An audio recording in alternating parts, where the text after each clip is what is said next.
এই ছোট্ট বন্ধুরা কেমন আছো তোমরা বলো তো।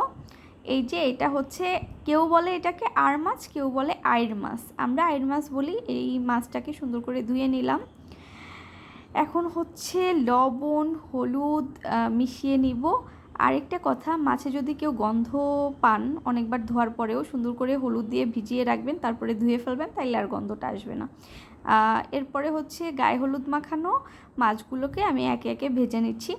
যদিও আইড় মাছটা হচ্ছে একটু শক্ত, ক্যাটফিশ জাতীয় মাছ তো বেশি ভাজা লাগে না, হালকা ভাজা হলেই হয়। তো আমি জাস্ট উল্টে পাল্টে একটু লাল করে নিলাম। আর আলু দিয়ে রান্না করব, যেহেতু আমি হচ্ছে ওয়েজেস টাইপের কাট করা আলু ভেজে নিলাম। এরপরে চুলায় হচ্ছে তেল দিয়ে আমি সুন্দর করে হচ্ছে পেঁয়াজ কুচি, পেঁয়াজ বাটা, আদা রসুন বাটা, ধনিয়ার গুঁড়া, হলুদ মরিচ এবং স্বাদ মতো লবণ দিয়ে সুন্দর করে নেড়ে চেড়ে মিশিয়ে একটু পানি দিয়ে দিলাম। যখন এটা ভুনা ভুনা হয়ে আসবে আমি হচ্ছে দিয়ে দিচ্ছি কাঁচামরিচ কুচি এবং টমেটো।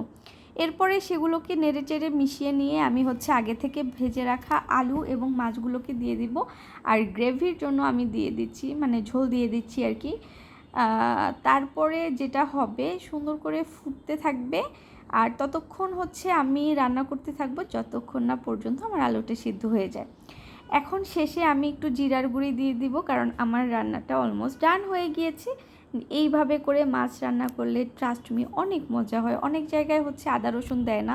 যাই হোক, আমরা